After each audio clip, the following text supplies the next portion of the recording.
ओम शांति। आज बाबा ब्राह्मण परिवार को देख हर्षित हो रहे हैं। ब्राह्मण परिवार की विशेषताएं बताते हुए बाबा कहते हैं, यह छोटा सा न्यारा और अति प्यारा अलौकिक ब्राह्मण संसार है।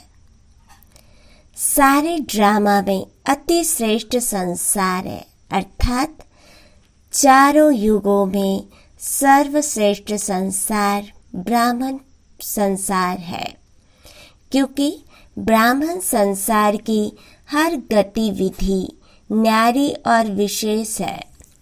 इस ब्राह्मण संसार में ब्राह्मण आत्माएं भी विश्व में से विशेष आत्माएं हैं। इसलिए ही ये विशेष आत्माओं का संसार है।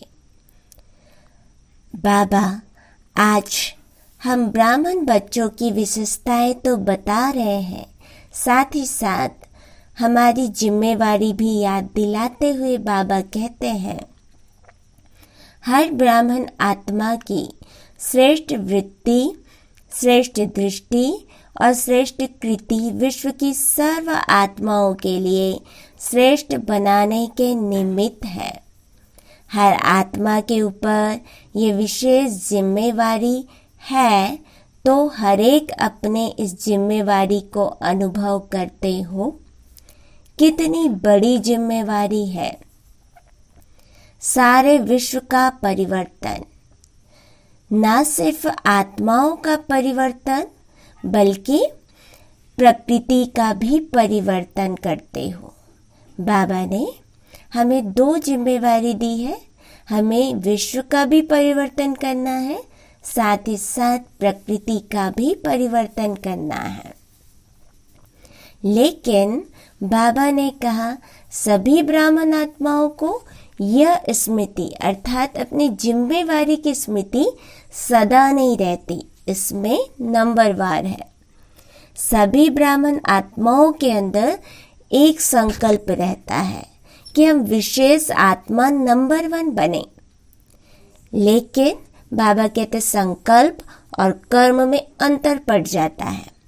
इसका कारण बाबा बताते हैं कि सुनना जानना ये दोनों याद रहता है, लेकिन स्वयं को स्थिति में मानकर अनुभव करना, इस अनुभवी स्थिति को बढ़ाना, इसमें फर्क पड़ जाता है। उस स्थिति में अनुभव करना और अनुभवी बनना, इसमें फर्क पड़ जाता है। बाबा ने अनुभव को बढ़ाने के लिए दो विशेष बात आज की मुरली में बताई है। पहला, स्वयं के महत्व को जानो। दूसरा, समय के महत्व को समझो। स्वयं के प्रति बहुत जानते हो। एग्जाम्पल देते हुए बाबा कहते हैं, अगर किसी से भी पूछेंगे कि आप कौन सी आत्मा हो, व अपने से भी पूछेंगे कि मैं कौन हूँ, तो कितनी बातें स्मृति में आएंगी। 1 मिनट के अंदर कितने समान याद आ जाते हैं, बहुत याद आते हैं। कितनी लंबी लिस्ट है स्वयं के महत्व की। बाबा कहते कितनी लंबी लिस्ट है स्वयं के महत्व की। तो जानने में तो बहुत होशियार हो, सभी होशियार हो ना, फिर अनुभव करने में अंतर क्यों पड़ जाता है? क्योंकि समय पर उस स्थिति के सीट पर सेट नहीं होते। बाबा कहते अपनी विशेषताएं तो जानते हैं, अपने महत्व का हम वर्णन करते हैं, जानते हैं, समझते हैं, लेकिन चिंतन नहीं करते, इसलिए उस स्थिति को अनुभव नहीं करते। अनुभव करने की पहली स्टेप है चिंतन करना, अपने स्वमान की चिंतन करना। जो टाइटल्स बाबा ने हमें दिए हैं, उन टाइटल्स का चिंतन करना, और जितना चिंतन करेंगे उतना उसको अनुभव करेंगे, और अनुभव करके उस स्थिति में सेट होंगे। बाबा ने कहा उस स्थिति में सेट होने के लिए मन बुद्धि को एक ही अनुभव की सीट में सेट करने के लिए जो सबसे पहली क्वालिटी है वो है एकाग्रता।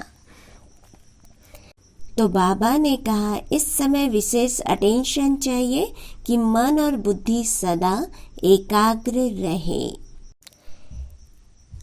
हमारी एकाग्रता कैसे बढ़ेगी?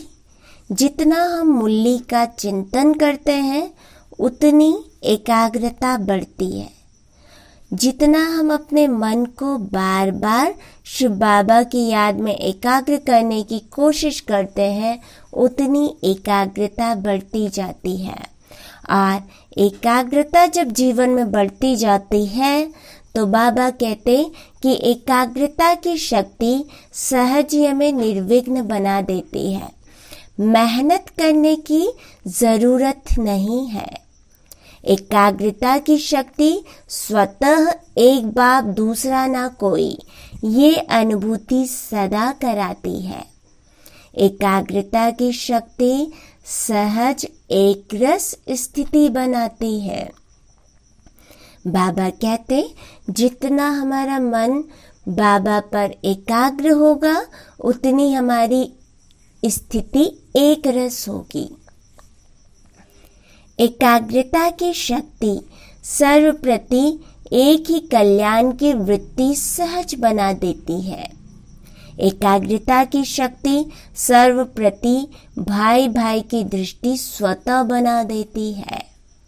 एकाग्रता की शक्ति हर आत्मा के संबंध में स्नेह, सम्मान, स्वमान के कर्म सहज अनुभव कराती है, क्योंकि हम एक बाबा की याद में एकाग्र होते हैं, आत्माभिमानी स्थिति में स्थित होते हैं। तो जब हम आत्माभिमानी स्थिति में स्थित हैं, बाबा को याद कर रहे हैं, बाबा के स्नेह में खोए हुए हैं, तो जो आत्मा आत्माभिमानी स्थिति की प्रैक्टिस करती है और बाबा की याद में रहती है, वो खुद का भी सम्मान करती है और दूसरों का भी सम्मान करती है। हम जब स्वयं सम्मान में रहते हैं तो दूसरों का सम्मान करते हैं। तो बाबा कहते भी क्या अटेंशन देना है? एकाग्रता। बाबा कहते हर कर्म में बाबा की याद में हमारा मन एकाग्र हो। कभी श्रेष्ठ अनुभव में, कभी मध्यम, कभी साधारण, तीनों में चक्कर लगाते रहते हो। बाबा कहते अभी क्या होता है, अभी कभी हमारा मन, हमारा कर्म श्रेष्ठ होता है, कभी हमारा कर्म मध्यम होता है, कभी साधारण होता है। लेकिन बाबा ने कहा एकाग्रता मतलब हमेशा हमारा कर्म श्रेष्ठ हो। इसलिए बाबा ने कहा इतना समर्थ बनो जो मन बुद्धि सदा आपके ऑर्डर अनुसार चले। स्वप्न में भी सेकंड मात्र भी हलचल में नहीं आए। मन मालिक को परवश नहीं बनाए। बाबा कहते मन मालिक को परवश ना बनाए। परवश आत्मा की निशानी। अब बाबा ने ये आगे बताया कि हम कैसे जानेंगे कि हम परवश हैं या नहीं। तो परवश आत्मा की निशानी है उस आत्मा को उतना समय सुख, चैन, आनंद की अनुभूति चाहते हुए भी नहीं होगी। ब्राह्मण आत्मा कभी किसी के परवश नहीं हो सकती। अपने कमजोर स्वभाव और संस्कार के वश भी नहीं। वास्तव में स्वभाव शब्द का अर्थ है स्व का भाव। बाबा कहते कि स्वभाव शब्द का अर्थ है स्व का भाव, अर्थात स्वयं का भाव, आत्मिक भाव। स्व कहने से क्या याद आता? आत्मिक स्वरूप याद आता है। तो स्वभाव अर्थात स्व प्रति व सर्व प्रति आत्मिक भाव हो। जब भी कमजोरी व सोचते हो कि मेरा स्वभाव व मेरा संस्कार ही ऐसा है, क्या करूं, है ही ऐसा, यह कौन सी आत्मा बोलती है? यह शब्द व संकल्प परवश आत्मा के हैं। बाबा कहते, जब हम ये कहते कि क्या करूं, है ही ऐसा, इसके कारण ऐसा हुआ, इस कारण से गुस्सा आया, तो बाबा ने कहा यह संकल्प या शब्द परवश आत्मा के हैं। लेकिन स्वभाव अर्थात आत्मिक भाव, हम आत्माओं का कौन सा स्वभाव है? हमारा स्वभाव 7 गुणों से परिपूर्ण है। प्रेम, सुख, शांति, आनंद, पवित्रता, ज्ञान और शक्ति। तो बाबा कहते, जब भी स्वभाव याद आए तो हमें ये 7 गुण अवश्य याद आने चाहिए और हमारा कर्म इस 7 गुणों के अनुसार ही होना चाहिए। बाबा कहते, पुराने संस्कार स्वभाव माया के संस्कार है, हमारे नहीं। अगर मेरा संस्कार कहते हैं तो मेरापन अर्थात अपनापन, और जो अपना होता है उस पर अधिकार होता है और वो अपना अधिकार छोड़ते नहीं है।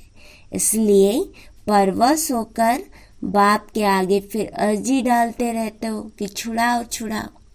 संस्कार शब्द कहते याद करो कि मुझ आत्मा का अनादि संस्कार और आदि संस्कार ही मेरा संस्कार है। ये पुराने स्वभाव संस्कार माया के संस्कार है, मेरे नहीं। तो एकाग्रता की शक्ति से परवश स्थिति को परिवर्तन कर मालिकपन की स्थिति की सीट पर सेट हो जाओ। फिर उड़ती कला स्थिति का वर्णन करते हुए कहते हैं, उड़ती कला सर्व का भला। अभी चढ़ती कला का समय समाप्त हुआ, अभी उड़ती कला का समय है। तो उड़ती कला के समय कोई चढ़ती कला से पहुंचना चाहे तो पहुंच सकेगा नहीं, तो सदा उड़ती कला हो। उड़ती कला की निशानी है सदा डबल लाइट। डबल लाइट नहीं तो उड़ती कला नहीं हो सकती। थोड़ा भी बोझ नीचे ले आता है, जैसे प्लेन में जाते उड़ते हैं। तो अगर मशीनरी में पेट्रोल में जरा भी कचरा आ गया तो क्या हालत होती है? तो बाबा कहते इसी तरह यहाँ भी अगर किसी भी प्रकार का बोझ है, चाहे अपने संस्कारों का, चाहे वायुमंडल का, चाहे किसी आत्मा के संबंध संपर्क का, कोई भी बोझ है तो उड़ती कला से हलचल में आ जाते हैं। कहेंगे वैसे तो मैं ठीक हूँ, लेकिन ये कारण है ना, इसलिए ये संस्कार का, व्यक्ति का, वायुमंडल का बंधन है। लेकिन कारण कैसा भी हो, क्या भी हो, तीव्र पुरुषार्थी सभी बातों को ऐसे क्रॉस करते हैं जैसे कुछ भी नहीं है।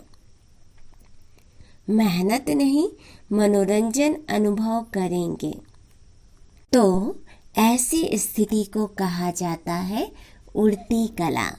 तो उड़ती कला है या कभी कभी नीचे आने का, चक्कर लगाने का दिल होता है। कहीं भी लगाव ना हो, जरा भी कोई आकर्षण आकर्षित नहीं करे। जिस प्रकार रॉकेट भी तब उड़ सकता है जब धरती की आकर्षण से परे हो जाए, नहीं तो ऊपर उड़ नहीं सकता, ना चाहते भी नीचे आ जाएगा। तो बाबा कहते इसी प्रकार ब्राह्मण जीवन में अगर कोई भी आकर्षण है, चाहे व्यक्ति का, वस्तु का, वैभव का, परिस्थिति का, तो उस आकर्षण से अगर हम आकर्षित होते हैं तो वो आकर्षण कभी भी संपूर्ण बनने नहीं देगी और उड़ती कला की स्थिति की अनुभूति करने नहीं देगी। तो बाबा कहते चेक करो, संकल्प में अर्थात विचारों में भी कोई आकर्षण आकर्षित नहीं करे, सिवाय बाप के और कोई आकर्षण नहीं हो। तब हम तीव्र पुरुषार्थ कर सकते हैं, तीव्र पुरुषार्थी बन सकते हैं। बाबा तीव्र पुरुषार्थी का अर्थ बताते हुए कहते हैं, तीव्र पुरुषार्थी अर्थात संकल्प और कर्म समान हो, तभी बाप समान कहेंगे। अगर संकल्प बहुत अच्छे हैं, श्रेष्ठ हैं, लेकिन कर्म श्रेष्ठ नहीं है, तो बाप समान नहीं बन सकते हैं। इसीलिए बाबा कहते अपने कर्मों पर विशेष ध्यान देना है। ओम शांति।